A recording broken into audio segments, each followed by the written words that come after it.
5 days hanggang 7 days kailangan na natuturuan na natin kumain yung ating mga alagang piglets. Kasi importante sa kanila yun, yung habang sila ay bata pa lang, ayun nga, yung 5 days to 7 days, na pra-practice na natin silang kumain ng booster feeds. Kasi yun, nag-i-enhance sa kanilang kalusugan at dumidevelop sa kanilang mga organs, like yung bituka nila, para lalong gumanda yung kanilang katawan sa tulong nung gatas na dinedede nila sa kanilang nanay. Okay, kung sakaling yung ating mga alagang piglets ay unti-unti nang kumakain, siyempre ang ginagawa natin dyan, ilalagay natin dun sa dede na nanay, binabasa natin ng konting maligamgam na tubig, yung booster feeds, tapos ipahid natin dun sa dede ng ating nanay. Pero dahan-dahan lang kasi nasasayang din kuminsan. So, pagkatapos nun, nakakakain sila ng booster feeds. At the same time, yung nanay natin kapag pinakakain ng feeds, lactating, so hayaan natin na sumasalo yung ating piglets dun sa nanay. Kasi yung nanay, na-encourage nila yung mga piglets na yan na lalong kumain ng mas masigla bukod dun sa booster feeds. Kasi yung lactating, ito pampagatas din para sa nanay at nakatutulong din to doon sa mga piglets para lalo silang bumilis matuto sa pagkain ng yung hard na pagkain. So tulong yung booster feeds, tapos tulong din yung nanay, tulong yung gatas ng nanay. So mabilis na matuto at mabilis talagang maging malakas kumain yung ating mga piglets at ready sila pagdating ng 28 days hanggang 30 days. Pagwawalay natin sa kanila, hindi sila magkakaroon ng problema sapagkat ang magbibigay sa kanila ng sustansya at lakas ng kanilang pangangatawan ay yung pagkain nila ng booster feeds at yung malakas nilang pagkain ng feeds at yung pagtuturo sa kanila ng kanilang nanay na breeder ang magbibigay sa kanila ng lakas para maging matatag yung ating mga biik pagdating ng pagwawalay. Okay, pagdating naman ng pagwawalay, pwede natin gawin dyan yung 28 days, makita natin. Kasi meron mga case na may mga naiiwan. For example, may naiwan tayong dalawa, yung hindi siya gano'ng nakahabol sa pantay-pantay na laki niyan. Meron mga kasong ganyan eh. So, pwede natin gawin dyan during 28 days hanggang 30 days na iwalay natin ngayon yung mga malalaki or yung pantay-pantay ng sizes. So, naiwala. Yung dalawa na yun, hayaan natin siya hanggang 35 days. Bigyan pa natin siya ng 5 days na kasama ng nanay para masolo niya yung mga gatas pa na nasa nanay. Okay lang yung mga 5 days pa natin na i-postpone yung pag-uwalay sa kanila para din naman sa kanila. Para paglilipat natin ulit, pagsasama natin dun sa unang iwinalay natin ng mga piglets, magkakasabay na sila ng sizes. Okay.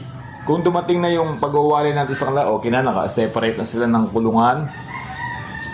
Bigay na natin ngayon sa kanila yung booster feeds pa rin na unti-unti na natin inaalis yun ay binibigay na natin sa kanila ngayon yung pre-starter.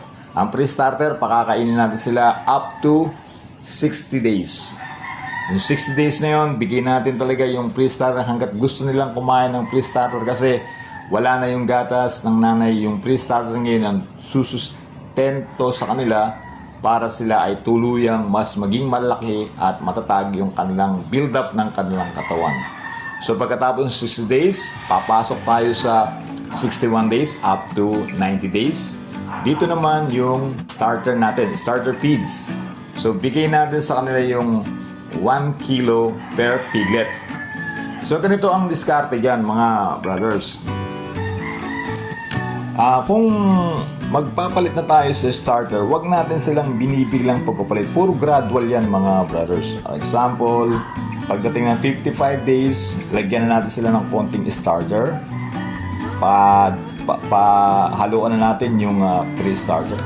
Hanggang sa 56, 57, 58, 59. Pagdating ng 60, medyo marami-rami na yung starter.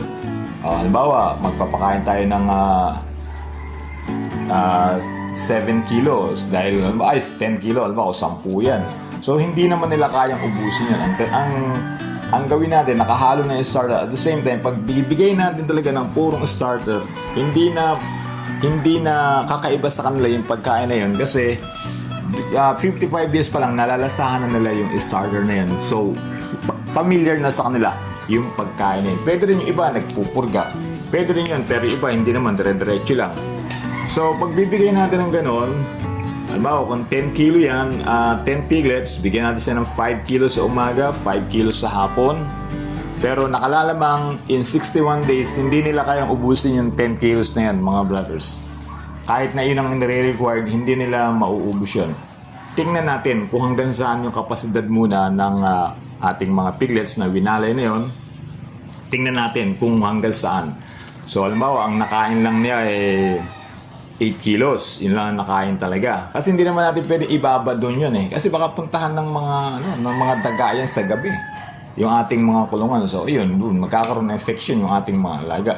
So, tingnan natin, kung hindi nila naubos talaga, lalo na kung gabi na, maintain natin, kinabukasan, ganun pa rin. So, pag iyan ay naubos na nila, o taas natin, gawin natin siyang 4.5 o 4.5 sa umaga, 4.5 sa hapon, ibig sabihin 9 kilos na tayo hanggang sa ma-reach natin yung 10 kilos per day sa bawat isang piglet. So pagdating naman natin doon sa 90 days, siyempre pasok na tayo ngayon sa grower stage.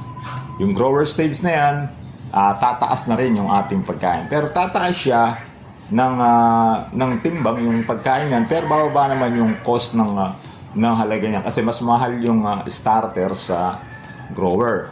So ganon, ang gagawin natin, bigyan natin sila ng 2 kilos. Madadagdagan ng 1 kilo yung ating pakain sa starter, magiging 2 kilos sila pagdating ng grower stage.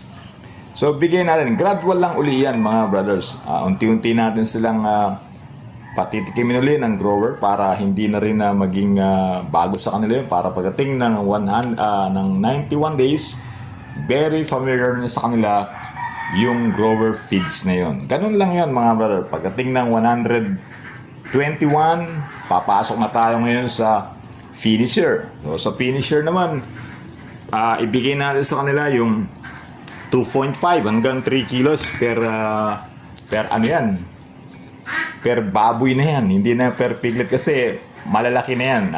21, pwede na natin silang i-harvest ng 150 hanggang 160 days. So yun yung kailangan ng mga palengke natin, ng ating mga market natin. Yan ang best sizes sa kanila. Siguro yung mga baboy natin yan, tumitimbang na yan ng mga 90, 95 kilos or ayan, ganyan yan ang sistema ng ano yan. At ang maganda riyan, gustong-gusto yan ng mga market natin, yung baboy na yan. Kasi yung feeds na pinakain natin sa kanila, talagang masasabi mong manipis lang yung taba at maganda yung karne niya. Kasi yung sistema na pagpapakain natin sa kanila ay tama. Yung iba kasi, kung ano yung pagkain na ginagawa, pero hindi ginagawa yun ng my brothers na titig. Kasi ayaw natin na masira yung kalidad ng ating mga baboy. Kaya kung minsan nakakabili tayo sa palengke ng ang baboy ubod ng kapal ng taba niya. So hindi siya maganda. So ganun ang advice ng ating my brothers na titig. Ganun po yung feeding program namin sa fatteners. So maraming salamat sa inyo mga brothers. Subscribe niyo po yung ating channel, My Brother is Not a Pig. At marami po tayong pag-usapan patungkol sa pag-alaga natin ng hayop, lalo na po sa especially sa ating pag-alaga ng baboy po na ating mga videos. God bless po. Thank you very much.